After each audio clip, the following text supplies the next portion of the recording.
¿Qué tal, compañeros de la afición? Nos encontramos aquí en las instalaciones del Club Querétaro con Rafa Puente Jr., que obviamente es el técnico del Club Querétaro, ahora en su segunda oportunidad en Primera División, para conocerlo un poquito más a fondo. Entonces, pues vamos a platicar. Primero que nada, muchas gracias por la entrevista, Rafa. Y bueno, para romper un poco el hielo, preguntarte cómo te has sentido en estos primeros meses ya con el club. Ya estamos de cara a la jornada 13, estar a un paso de la liguilla. ¿Cuál es el objetivo a estas alturas después de estos primeros meses de experiencia? Bueno, antes que nada, muchas gracias a ustedes por tomarme en cuenta. Pues muy contento. Evidentemente la satisfacción pues, se podrá consumar, digámoslo así, cuando logremos, Dios mediante, ese objetivo que nos trazamos, que es el de concluir el torneo entre los 8 mejores. Hoy estamos ocupando ese puesto, pero es una realidad que de cara a los 5 partidos que nos quedan tenemos que sumar una cuota importante de puntos si es que pretendemos cumplir ese objetivo. En términos generales ha sido una experiencia muy gratificante. Nos encontramos un grupo muy dispuesto al trabajo, muy solidario, homogéneo, que entiende lo relevante que es en este deporte el anteponer los intereses colectivos por encima de los individuales, y con base en todo eso hemos podido, creo yo, construir un proyecto que va encaminado hacia la posibilidad de entregarle a esta noble y fiel afición muchas alegrías, ¿no? Totalmente. Y bueno, ahora el próximo fin de semana se viene un reto complicado con Cruz Azul, que es obviamente la sensación en este torneo por lo que ha estado trabajando. ¿Cómo enfrentar a uno de los grandes favoritos para levantar el título? Al final nosotros, la realidad es que por supuesto que tomamos en cuenta al rival, analizamos sus fortalezas, sus debilidades, y con base en lo que podamos identificar tratamos de planear una idea de juego, pero somos mucho más de ponderar nuestras virtudes. Entonces nosotros a Cruz Azul, como a todos los demás equipos, lo enfrentaremos siendo agresivos, tratando de ser protagonistas, presionándolos alto y tratar de adueñarnos de la pelota, porque nuestro juego se basa mucho en la posesión del balón y privilegiamos mucho esa parte. Entonces este partido no será la excepción. Si bien como lo etiquetas tú como uno de los favoritos o como la sensación del torneo, pues eso simple y sencillamente hace que el partido pueda vestir un poco más, pero la forma en la cual enfrentamos a este rival y a cualquier otro es siempre intentando poner de manifiesto nuestros valores. Por otro lado, cuando llegaste a este club, al momento en que se da el acercamiento, las negociaciones, ¿qué crees que haya visto en ti en específico la directiva, el proyecto que quizá ya tenía en mente el Club Querétaro, para que finalmente pues se acercaran y tú aceptaras también, ¿no? Sí. Esta propuesta? Sí, evidentemente se vuelve un tanto complicado que yo responda eso, porque habría que preguntárselos a ellos, ¿no? Pero a mi entender, la juventud, que este es un proyecto joven con muchas ganas de crecer y con una firme intención de darle oportunidad a los jóvenes mexicanos. Entonces esa empatía con el hecho de que tu servidor sea mexicano y joven, pues creo yo que pudo haber sido algo de lo que les sedujo en algún momento. La idea de juego, creo que en una corta carrera nos hemos distinguido, y hablo en plural porque esto es un grupo de trabajo. Si bien me toca comandarlo, a mí me respalda un cuerpo técnico muy capaz. Nos ha distinguido un estilo de juego valiente, atrevido, intenso, que sí nos ocupamos de corresponder a lo que al esfuerzo que hace la afición para pagar un boleto, ¿no? Y entonces tratamos de entender que nos debemos a ellos y procuramos darles un espectáculo. El hecho también de que creo que en la parte metodológica intentamos constantemente estar actualizados. Nos preparamos y nos capacitamos constantemente para que nuestro método de trabajo pues, esté muy cercano a lo que a mi entender dicta la élite, que es en Europa. Entonces, yo creo que principalmente en esas circunstancias se basó la decisión de la directiva para amablemente invitarnos al proyecto. Recuerdo ahora que hablas de esta experiencia de aprendizaje también, que fuiste en el verano a Europa. ¿Esto ya lo tenías planeado antes de decidir que fueras técnico de Querétaro, o sí, se dio a la par? No, lo teníamos planeado, pero de repente los tiempos es complicado que puedan coincidir. Nosotros no teníamos presupuestado salir de Lobos antes de que concluyera el torneo, desafortunadamente así fue. Y entonces son viajes que medio se arman así al vapor, y digo al vapor porque en esta profesión resulta difícil planear vacaciones. Por ejemplo, las vacaciones de ahora, de diciembre, pues, ¿cuándo las planeo? Pues yo me encantaría planearlas después de la final, señal de que llegamos hasta la última instancia, pero nunca sabes si es que así se va a dar o no. Entonces se dio ya habiendo arreglado con Querétaro, incluso la presentación ya se había hecho, pero el viaje estaba previamente planeado junto con el cuerpo técnico. Y ahora, bueno, ya que viviste toda esa experiencia en estos últimos meses ya tratando de aplicar lo que pudiste aprender en Querétaro, ¿te acuerdas de algún consejo en específico que alguna de las personalidades con las que platicaste te haya dado, que te haya servido sobre todo en estos últimos meses? Pues fueron muchos, la verdad fueron muchas enseñanzas. Nos fuimos a enfocar 100% al tema metodológico, al diseño de las tareas diarias de entrenamiento, a fortalecer también un poco la fase defensiva, que eso era una de las debilidades que nosotros habíamos aquejado en el proyecto anterior. Creo que ahora el equipo tiene un comportamiento defensivo mucho más sólido con respecto al que en su momento tuvo Lobos. Entonces, una en particular sería injusto mencionarla porque realmente fueron muchas enseñanzas. Tuvimos la oportunidad de entrevistarnos con 9 entrenadores de primera división, entonces imagínate la cantidad de conceptos que no pudimos adquirir vía esas reuniones. No, sí, tenías que digerir todo porque es. Seguro fue muchísima información. Por otro lado, hablando de entrenadores, y bueno, también ya que platicaste con varios que están en la élite en Europa, como tú bien lo mencionas, hoy en día un entrenador tiene que ser qué, porque existe mucho estos entrenadores quizá que existieron en su tiempo que se dedican a entrenar y ya es mi trabajo profesional y por supuesto está esa parte, pero ¿no sientes que también un entrenador quizá tiene que ser una figura también humana, o sea, tiene que ir más allá de lo que se trabaja solo en cancha? ¿Tú cómo lo ves y cómo te percibes tú? No, yo estoy convencido de eso. Respeto a quien opine distinto, para mí en el fútbol no hay verdades absolutas, pero a mi entender, en la breve experiencia que yo tengo, si bien la parte metodológica, la parte estratégica, el diseño entra dentro de la metodología, ¿no? Pero si bien toda esa parte tiene un peso relevante, a mi entender, lo más importante dentro de esta compleja profesión es la gestión de los recursos humanos, que a la par de ser lo más importante es lo más difícil, porque nosotros que el plantel es de 32 jugadores, tienes 32 personalidades distintas, 32 formas de pensar distintas. Realmente están satisfechos, si es que así se le puede llamar, los 11 que arrancan un partido. Los demás están frustrados porque no están siendo partícipes de él, al menos de inicio. Unos están en la banca, otros ni en la banca. Entonces ese manejo de los recursos humanos es sin duda la tarea más relevante y más compleja que enfrentamos como entrenadores. Y ahí es donde yo centro muchos de mis esfuerzos. Por eso tengo un cuerpo técnico que me respalda. También creo yo, hay una frase que procuro me distinga, que dicen que si en el cuarto en el que estás eres el más inteligente, estás en el cuarto equivocado. Entonces yo procuro rodearme de gente más inteligente que yo y más capaz. Después él tendrá una fortaleza en esta área y él se enfoca en esa área. Pero los todólogos, por decirlo así, a mí no me gustan. A mí me gusta delegar y a mí me gusta que trabajemos en equipo. Pero dentro de esa repartición de responsabilidades, la que recae específicamente en mí casi en su totalidad es la del manejo del grupo. Y procuro en el manejo del grupo hacerlo con total transparencia, con honestidad. En el fútbol las jerarquías por supuesto que existen, pero para mí es una responsabilidad de la directiva resolverlas. ¿Por qué? Porque no le vas a pagar lo mismo a un jugador que fue mundialista que a un joven que va empezando su carrera. Y ahí es donde está la jerarquía. Después en el trato dentro de la cancha procuro que sea igualitario, a todos con absoluto respeto, a todos con frontalidad, con claridad y exigiéndoles de la misma forma. Entonces creo que esa forma de conducir al grupo nos ha permitido lograr que este sea homogéneo y que todos vayan por un objetivo común y que entiendan, una frase que también procuramos nos distinga, así está tal cual la frase en una presentación que hacemos, es que el escudo está antes que el número. Es decir, los intereses colectivos están y estarán siempre por encima de los individuales, ya que este es un deporte de conjunto. ¿Tú cómo te preparas justo para llevar a cabo este reto que mencionas, ¿no? La gestión de las personas. O sea, ¿te lo va dando la experiencia, la práctica? O no sé si tú tomaste también ciertos cursos alrededor de esto, o la experiencia quizá también familiar, no sé. Son valores que adquieres a lo largo de tu vida. Toda preparación te termina beneficiando.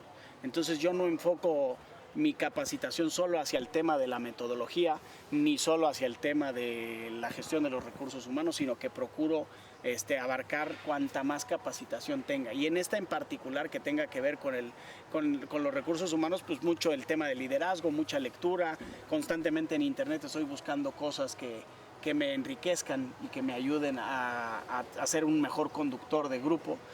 Y ese es infinito, no terminas de capacitarte. Esta profesión si pretendes labrar un camino exitoso en ella como yo lo pretendo, necesitas todos los días aprender algo nuevo. Y yo procuro todos los días, cuando concluya irme a la cama satisfecho de que alguna herramienta nueva adquirí. Totalmente. Después algunas las pongo en práctica, otras no, pero algo... Y de eso te va el hecho de que tú constantemente estés adquiriendo información provoca que te estés cuestionando constantemente. Y el hecho de cuestionarte constantemente te lleva muchas veces a tener mejores herramientas para solucionar las distintas exigencias que conlleva el estar ejerciendo esta profesión. Totalmente, sí, yo también creo que el aprendizaje es lo clave en la vida. Justo ayer estaba leyendo una entrevista en el diario El País, una charla que tuvo Vicente del Bosque con Tony Nadal. ¿La leíste sí, ya? Mira, justo hay una frase que dice: es muy importante que los jugadores crean que son ellos los que mandan, pero que se haga lo que tú quieres. Eso es lo más importante. ¿Tú estás de acuerdo? Del Bosque. Ajá, eso lo dijo Del Bosque. Sí, eso es un poco, él utiliza este juego de palabras. Creo que estamos hablando de, a mi entender, uno de los mejores conductores de grupo de la historia, porque estás hablando de que dirigió un vestidor que debe de haber sido muy complejo, ¿no? Imagínate los egos que existían dentro del vestidor de los Galácticos, y fue un extraordinario conductor del grupo, y con la selección de España no fue la excepción. Entonces alguien, por ejemplo, que yo respeto y admiro mucho, no tengo el gusto de conocerlo, pero que busco constantemente, y por eso me encontré con esta entrevista y de inmediato la consumí. Sí, coincido con esta frase.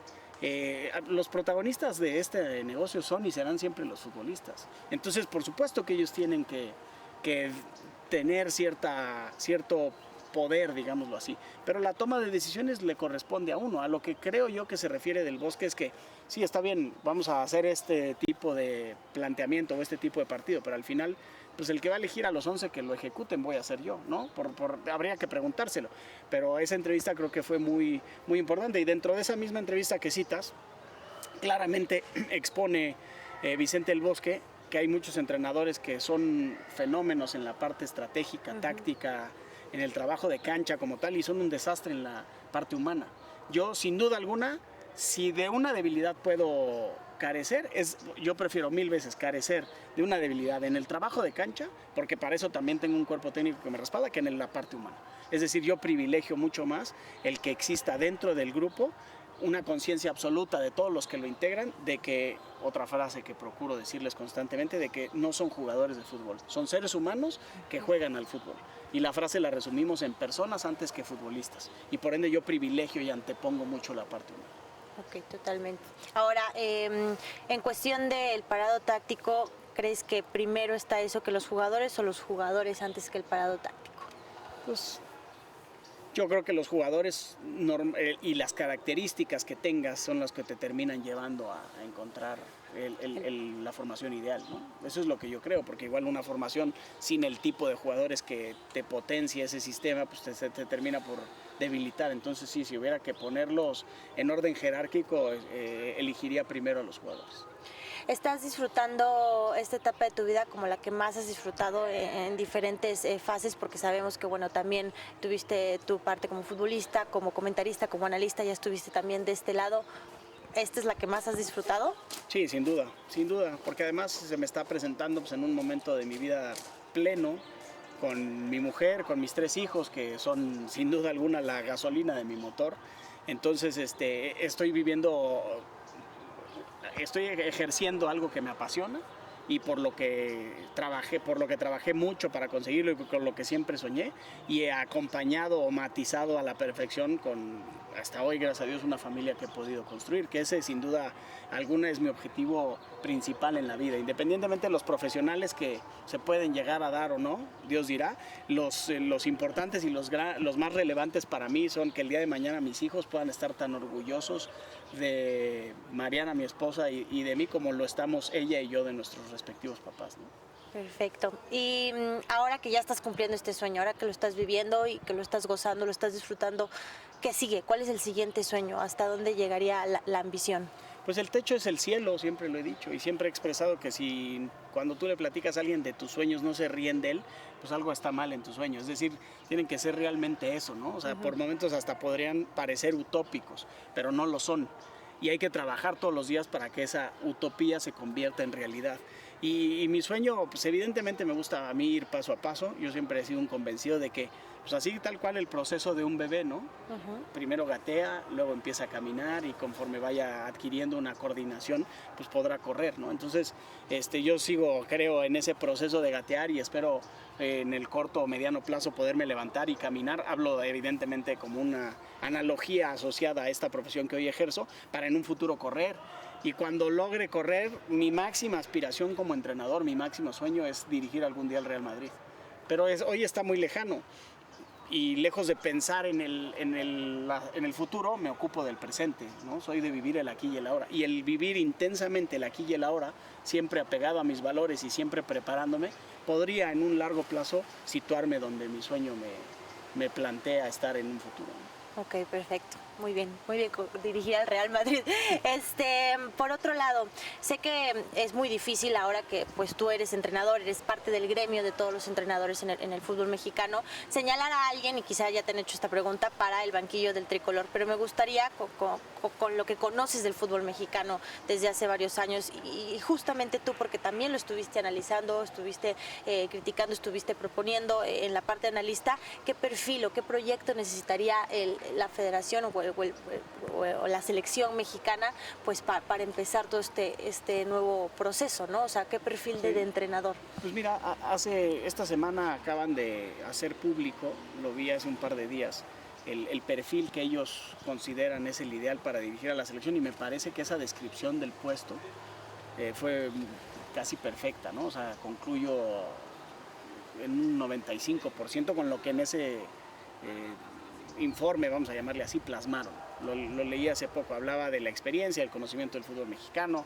del conocimiento del fútbol de la zona, hablaba de un sistema de juego que privilegie la parte ofensiva, pero que tenga una estructura para atacar, hablaba de lo relevante que es el que sea un líder, la pedagogía como un valor trascendental en cualquier entrenador, dentro de ese liderazgo valores muy bien cimentados que le permitan ser un ejemplo, ¿no? Y al ser el conductor del grupo, pues predicar con ese ejemplo, el que sea un líder que se ejerza o que se base, mejor dicho, que se base su liderazgo en el convencimiento y no en la imposición.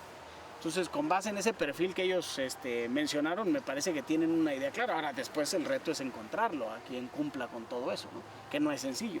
Y ahí sí, evidentemente, ahí sí yo ya no me voy a meter porque no me corresponde opinar al respecto, ¿no? En cuestión de entrenadores, ¿cuál es el que más admiras? Puede estar retirado o puede estar en activo en el mundo, o sea, que te gusta su manera. Como referentes tengo dos, ¿no? Dos principales, son varios, ¿no? Que me identifico con ellos y a los cuales respeto y admiro a todos, porque vaya que trabajar de entrenador es difícil.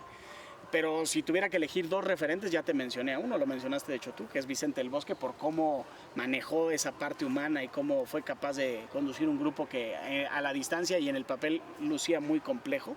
Y en cuanto a la idea futbolística y la ejecución y la máxima expresión del fútbol que al menos yo haya visto, porque sí está Johan Cruyff, que en paz descanse, pero tampoco estoy tan identificado, estaba yo muy joven, sí he consumido algo en internet, pero no es lo mismo que verlo en el momento de que se está llevando a cabo. Sin duda, Guardiola es el referente máximo como entrenador que yo identifico en el presente, ¿no? Ok.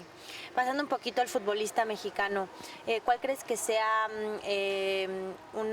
la principal cualidad del futbolista mexicano y también, pues, quizás su principal deficiencia, si es que hay? Sí, la principal virtud del futbolista mexicano creo que es trabajador. Tiene varias, ¿no? O sea, pero voy a citar algunas. Creo que es un tipo trabajador, creo que es disciplinado tácticamente, creo que técnicamente es pulcro. Esa técnica creo que sí hay que depurarla un poco más, pero creo que en términos generales en México te encuentras futbolistas con buen pie, con un nivel de técnica de aceptable a bueno. Hay que trabajar para que sea muy bueno. Y otra cosa importante que veo yo en el futbolista mexicano es que es persistente, que es resistente. Y en términos generales, si tuviera que citar algunas de sus virtudes, yo creo que citaría principalmente esas. En las deficiencias, creo que por momentos el futbolista mexicano confunde, no generalizo, evidentemente, eso es imposible hacerlo, pero el común denominador confunde y muchas veces cae en un respeto excesivo hacia el extranjero. Creo que es un mal común de México, ¿no? Ese famoso malinchismo creo que se manifiesta con... Y yo no estoy diciendo que no respetes a un extranjero y que no le abras las puertas y que no le permitas que venga y compita, adelante. Pero sí tendemos a ser muy malinchistas y muy, no, es extranjero, entonces como que lo suelen ver con excesivo respeto, y al verlo con excesivo respeto, la competencia entre dos jugadores, uno extranjero y uno mexicano por un puesto, muchas veces la termina ganando el extranjero por ese tipo de detalles, ¿no? Por ese excesivo respeto que a veces tiene el jugador mexicano. Creo que el jugador mexicano, producto del sistema, crece habituado a que la irregularidad difícilmente tiene consecuencias. Yo no comparto el sistema de competencia de México. Si bien entiendo que se diseñó privilegiando la parte económica, que es importantísima porque es la que te permite subsistir y existir, yo soy un convencido de... Yo no puedo entender que en el fútbol mexicano el más regular a lo largo del año no tenga premio alguno, porque no lo tiene. Eso es algo que yo no concibo, porque entonces de alguna forma la irregularidad te termina premiando, para acabar pronto, y lo digo abiertamente, y qué bueno, ¿no? Hoy me favorece, porque hoy mi torneo con Querétaro ha sido irregular, tengo 16 puntos, soy octavo de la tabla y hoy podría pelear el título a la par de Cruz Azul, que es el líder. Y eso al final yo creo que deportivamente hablando no es lo ideal. Lo ideal es que el que fue el mejor a lo largo del año se termine llevando algún premio. Entonces yo creo que, y eso es una consecuencia que afecta al jugador mexicano, ya me desvío un poco del tema, pero esa afectación en el futbolista mexicano creo que se podría corregir. Está bien, dejen las liguillas, dejen los dos torneos, pero debe sí o sí encontrar una forma de premiar, y de premiar de una forma categórica, contundente y sumamente atractiva a quien a lo largo del año haya sido el equipo más regular. No puede no recibir un incentivo el equipo más regular a lo largo del año. Totalmente de acuerdo. Por último, no sé si me vas a contestar esto o no, pero ¿cuál sería tu jugador favorito en la Liga MX, extranjero o mexicano? Yo sé que a lo mejor te quieres ir con alguno de tus chavos, los que diriges, pero en general, tratando de ser objetivo, el más completo que veas en el fútbol mexicano en estos momentos. Evidentemente voy a privilegiar la casa, ¿no? En ese análisis, y dentro de la casa pues hay muchos jugadores muy completos con cosas muy interesantes. O sea, realmente me pones en un predicamento, pero bueno, tomando en cuenta su profesionalismo, sus ganas de constantemente crecer, lo autocrítico que es y otras virtudes que tiene, si tuviera que elegir a uno, me quedo con Thiago Volpi. Ok, perfecto. Pues ahí está. Muchísimas gracias, Rafa, por estos minutos, por esta entrevista. No, gracias a ustedes. Y mucho éxito para lo que se viene en el cierre en esta apertura 2018. Dios mediante estaremos en la liguilla y como siempre estoy a la orden. Muchas Esperemos gracias. que sí. Pues ahí lo tienen, Rafa Puente del Río para Milenio Televisión. Listo.